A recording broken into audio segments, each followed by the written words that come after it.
Hey everyone, Mr. Sujano here, your source for gaming, tech, emulation, and open source news. Let's get started.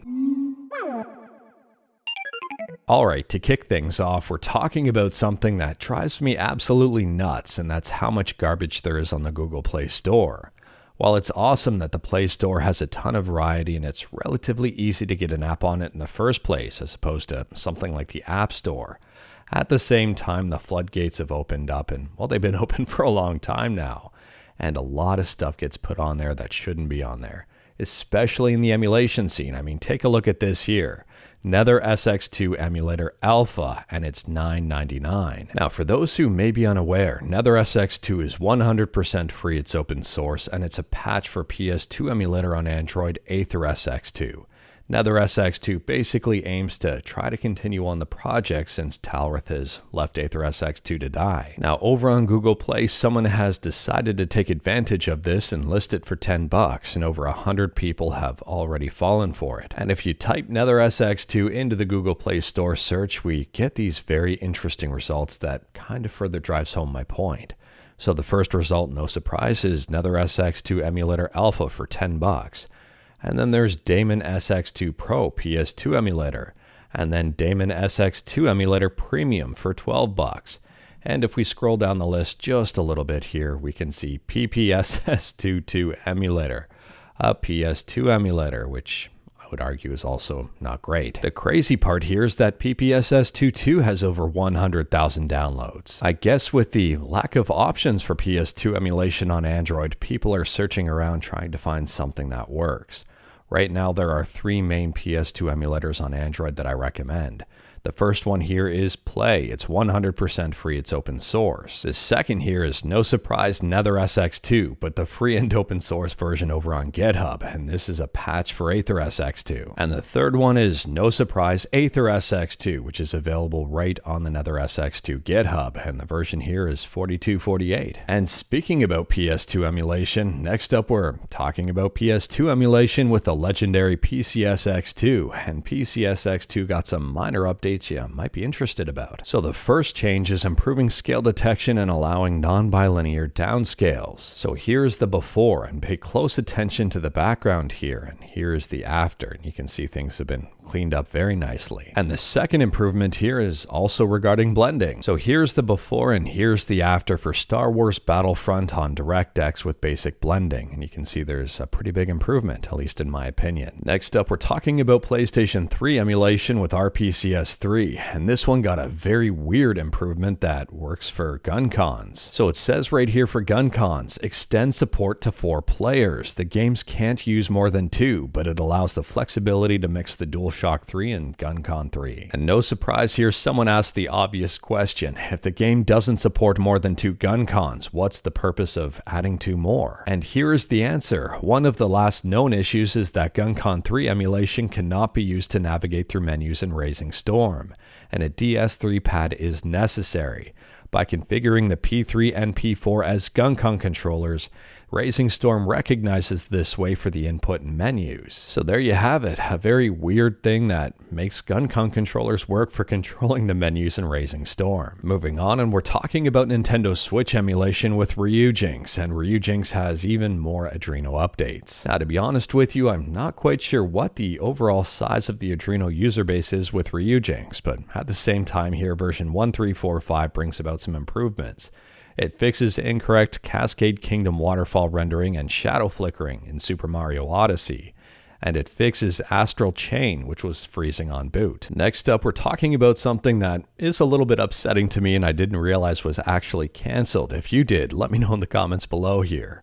But apparently Pocket Fighter EX is cancelled, and that's because of Unity Engine betraying all of its developers. So someone asked, you were forced to drop it, and the developer says they can only continue if they subject themselves to Unity's BS and continue to publish builds that spy on their players. There's no way they can do that. Unity's BS has forced them to abandon it. The developer expands on this and says Unity Engine is tracking players with spyware in every game made with it to extort developers. They changed the rules suddenly and went after every game ever made in Unity, past and present. I won't let them do that to me or you. I quit using it. On the plus side though, the developer has shifted to Unreal Engine and is still making games. This is Mega Man: The Rulers of Space. It's a 16-bit super remake of the Game Boy version of Mega Man 5. If you are curious about this one and wanted to follow along with the progress, it's up over on GameJolt, and I'll drop a link in the description below. Next up, we're talking about some gaming handhelds, and the first one here is the AYANEO Pocket EVO, which was just revealed. They say it's the world's first 7-inch OLED 120Hz high refresh rate flagship Android handheld. It features the Snapdragon G3X Gen 2. Now, full details and full pricing are still a little bit scarce, and that's not to be unexpected, but I'm expecting us to learn a lot more about this in the very near future. And they say here it runs at 15 watts, and it also has the largest battery in its class. So without knowing a whole lot more about this thing, let me know your thoughts about it in the comments below. Let me know your expectations and what do you think this should be priced at. And the second device we're talking about is the Anbernic RG35XXSP, and there appears there may be a big design flaw with this one in regards to the battery. There are a lot of reports out there about the batteries frying the device. And here's another post. My RG35XXSP almost caught fire and Anbernic is refusing to send a replacement. They go on to say they had this RG35XXSP for less than a month. They were charging it with their computer and then the battery decided to overheat, I guess, and swell a little bit. Now, this is obviously not good at all. And for the record, I do have an RG35XXSP and I haven't had any issues with mine. But at the same time here, I'm going to be very cautious with this device moving forward. Now, fortunately, or maybe not, who knows, I don't know if this is true or not, but someone's got a very constructive comment that looks convincing and something I may actually try moving forward. They say there's a design flaw and they recommend only using the included power cable and a power brick that's limited to 10 watts, preferably even less. Moving on, and we're talking about a potential remake for the original Mortal Kombat games. Joe Tresca from iBallistic tweeted this thing out. They say, I'm not saying, but just saying we might be cooking up something special over at iBallistic. And that looks like a remaster of the original Mortal Kombat games. Now, over on the iBallistic website, they say they're the team behind the MKHD fan project, where they infamously appealed to the series co-creator Ed Boon to remake the original MK games in HD. Though MK IP owner Warner Brothers initially gave the team the green light to work on the project, they abruptly changed their minds based on the evidence it may cannibalize sales of their mainline 2019 MK game. Furthermore, they're saying they're coming together to produce their own fighting game that they're seeking to release within the next year. So I'm not quite sure if they're actually going to be remaking the MK games or if they're going to be producing their own game. To be honest with you, I am very curious about this one, and I'm kind of unsure as to whether or not they're actually making a remake or an HD version of MK1 or MK2 here.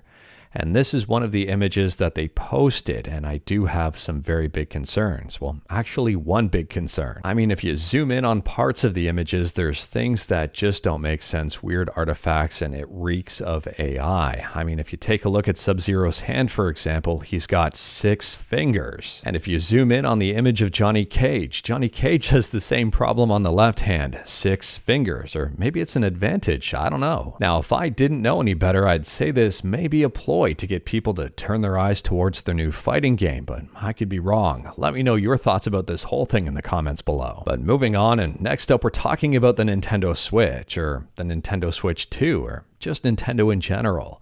And VGC has a fun fact here. It's official. No Nintendo console has lasted as long as the Switch has before being replaced. In my opinion, this is pretty impressive given the fact that Nintendo launched the Switch with arguably outdated hardware or a chipset, at least right from the get-go. And it's been increasingly outdated, obviously, every single year, and it continues to do well. And continuing to talk about Nintendo, and no, we're not talking about lawsuits this time. We're talking about a brand new magazine, or maybe not necessarily brand new, but brand new to North America, I guess, that Nintendo has launched on their website, 100% free. I'll drop a link to it in the description below in the event that you wanted to check it out. This thing is filled with very interesting information and I think is worth a look. Now, if you are looking at this and things seem to be a little bit off, it's because it's not necessarily intended for the North American market or anything outside of the Japanese market. They say this content is an English translation of the information intended for the Japanese market. Either way, this is a pretty weird but pretty cool thing. Let me know your thoughts about this one in the comments below. Next up here, if you use GOG and you're on Linux, you might like this news. We're talking about Comet, which is an open source implementation of GOG Galaxy's communication service. This is not an official project, but it does work and it just got its first release. So at the time of filming, version 0.1.0 is the first and latest release of Comet. They say now you can easily 100% the game and compare your progress with your friends without having to use GOG Galaxy. Now moving forward, they plan on bringing native Comet support in Lutris and Heroic, support for official overlay on Mac and Windows, and support for overlay on Linux for Windows games. If you are curious about this one, I'll drop a link to it in the description below and feel free to check it out. And last up here, we're talking about the limited run games controversy. Well, one of them, and this is the one with the burnt CDRs for 3DO games. And apparently here they haven't said anything on the matter in a couple of months. If you are curious about this one, Video Game Esoterica goes on a pretty big rant about the entire situation, and I'll drop a link to his video in the description below and feel free to check it out. My guess here is that Limited Run has not figured out this situation yet and are still trying to struggle to figure out what to do next, but who knows. But anyways, that is all I've got for you in this one. Straight to the point, all stuff and no fluff. And shoutouts to System76 for sending me this Cosmic t-shirt. I quite like it. It's comfortable. Let me know your thoughts about anything we talked about today in the comments below. If you like this video, leave a like. If you didn't like this video, leave a like. Hit that subscribe button. Check out my other videos. Don't tempt fate. Save your state.